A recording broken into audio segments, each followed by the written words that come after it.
Salut tout le monde, ravi de vous retrouver. C'est parti pour les petites sorties sur BFM Grand Lille et BFM Grand Littoral. Au programme ce week-end, notamment le grand retour d'Adrien Gallo. Le chanteur revient en solo avec un nouvel album et une tournée. Il sera notamment de passage à Lille en avril prochain. À suivre, la sortie ciné de la semaine, c'est avec l'Alhambra de Calais. Mais d'abord, humour.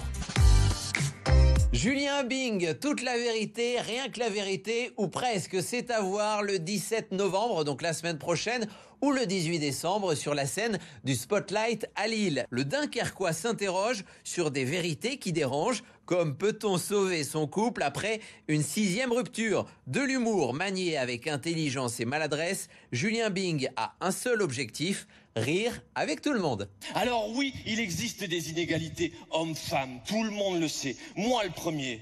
Mais en rire, fait-il de moi un macho? Fait-il de moi un pacha? Fait-il de moi un misogyne? Je vous pose la question. Oui.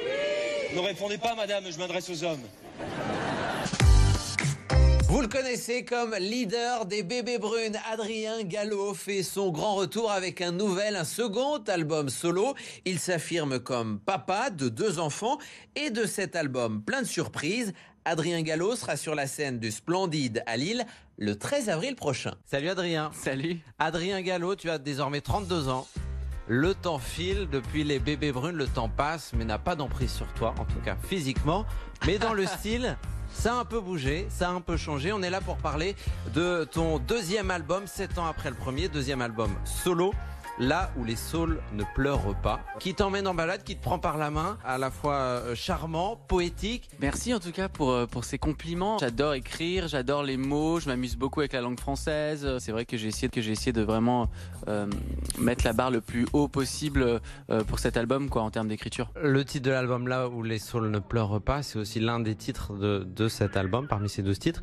Je crois que c'est le titre qui définit un peu l'album, puisque ça part d'une inspiration, de joie, aussi de tristesse. Je crois que tu as perdu ton père. Il y a aussi l'arrivée de tes 2 enfants. Donc c'est toute cette mélancolie qui a donné ce style. Ouais, je me suis beaucoup replongé dans mes souvenirs d'enfance. Donc c'est vraiment un des thèmes de l'album, l'enfance. Et puis effectivement, il y a la transmission parce que dans Là où les saules ne pleurent pas, donc la première chanson de l'album, on entend mes enfants vraiment au tout début, ouais, en intro. Qui ont 1 an et qui jouent.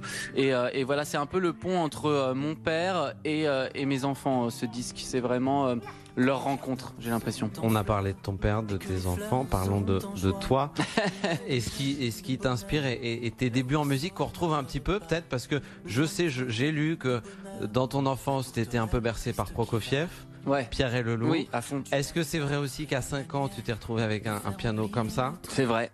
Et d'ailleurs, c'est sur ce piano que m'avait offert mon père que j'ai composé l'album. Et puis après, j'ai écrit pour un quintet à cordes. Et on a vraiment voulu enregistrer à l'ancienne, entre guillemets. Donc, tu vois, tous ensemble dans la même pièce. Les clochettes de mai, tu parles du muguet? Je parle de ça. Je parle de ces fleurs-là. Je parle d'un endroit où où tout irait bien, où il y aurait plus de problèmes, voilà, genre une sorte de refuge en fait, un peu. Un titre en duo avec Vanessa Paradis, écoutez. Le temps est à l'orage, s'il n'est pas de clémence, l'indifférence ici se fait souvent immense. Mais dans tout ce vacarme, au loin j'entends sonner les clochettes de mai. Et je chante avec elle une chanson d'insouciance, un petit coin de rêve, un petit coin d'enfance. Au bout de la rivière, loin de la ville, une île où il fait bon semer. Avec Vanessa Paradis qui fait un retour en chanson pour toi. Je crois qu'elle t'aime beaucoup. Je crois que vous aviez déjà collaboré ensemble en reprenant Long Courrier. C'est ça. Je crois que tu as aussi déjà écrit pour elle. Ouais. Raconte-nous un peu ce qui est entre vous. Mais c'est vrai que moi, c'est quelqu'un qui m'a toujours encouragé. En fait, je lui ai envoyé pas mal de chansons pour ses albums et elle m'a toujours encouragé dans l'écriture, dans la composition. Et moi, ça m'a beaucoup porté et ça m'a poussé à vraiment me dépasser en tant que parolier et la plupart des chansons de cet album, je pense que je les aurais pas forcément écrites sans son soutien, sans elle. Donc c'est un peu comme la marraine de cet album et pour moi c'était un cadeau et puis c'était vraiment, j'avais très envie qu'elle soit sur cet album parce que voilà, c'est des chansons qui lui étaient parfois destinées. Donc voilà, c'est un peu la bonne étoile de cet album. Les artistes qui t'inspirent et racontent quelque chose, Barbara, Brassens, Berger, c'est ce qu'on retrouve un peu dans les sonorités sonorités de cet album? Ouais, c'est vrai que je me suis inspiré de la chanson traditionnelle. Je pense aussi à Georges Brassens, très intemporel. Et c'est un peu ce que j'ai essayé de faire. Une rupture, ça peut parler à tout le monde. Parler d'un Éden, ça peut parler à tout le monde. Donc voilà, c'était un peu ça le but.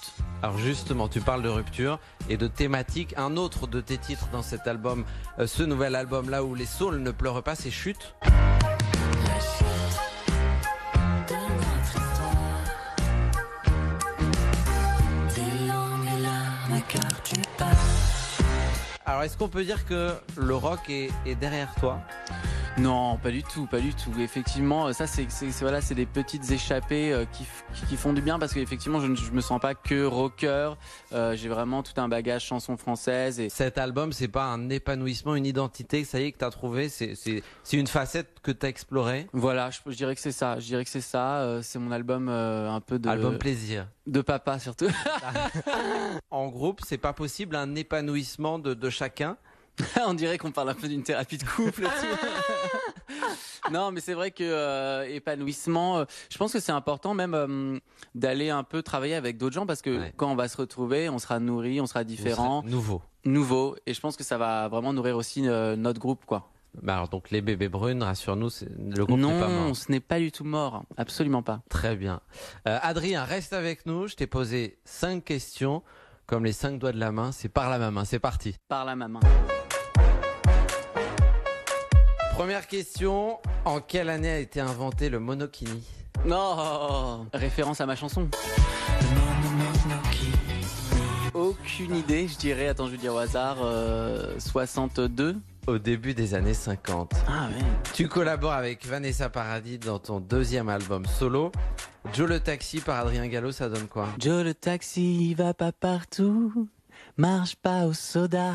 Ta scène rêvée, puisque là tu repars en tournée, est-ce qu'il y a une scène qui te fait rêver? Le Bacon Theater à New York, j'avais vu Steely Dan là-bas, c'était vraiment magnifique. Les 2 prénoms les plus beaux de la Terre entière. Salvatore, c'était le nom de mon grand-père. J'aime beaucoup Suzanne.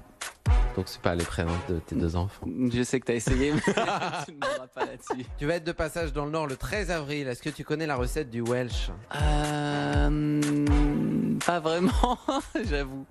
C'est quoi, c'est une sorte de poutine? C'est du cheddar, et des frites, de la bière, du jambon et du pain. Waouh, j'ai hâte de goûter ça. Merci Adrien. Merci à toi. La sortie ciné de la semaine sélectionnée par l'Alhambra de Calais, les Olympiades de Jacques Audiard, programmées à l'Alhambra notamment ce dimanche à 16h10, 18h20 et 20h30. L'histoire se déroule à Paris, quartier des Olympiades. 3 filles et un garçon. Ils sont amis, parfois amants, souvent les deux. Pourquoi vous êtes parti alors? Pour m'installer à Paris. Je peux te poser une question? C'est quoi ta vie sentimentale? Moi, j'ai pas envie d'être ensemble avec qui que ce soit. Et on retrouve un spectateur à la sortie de sa séance au cinéma l'Alhambra de Calais. J'ai beaucoup aimé. Jacques Audiard brosse le portrait de 4 trentenaires, 3 femmes et un homme qui se croisent dans ce quartier des Olympiades à Paris. Allez viens, je t'y emmène. Et voilà pour les petites sorties, j'espère que ça vous a plu, je vous souhaite un excellent week-end, on se retrouve la semaine prochaine, d'ici là évidemment, on s'appelle et on se dit quoi ?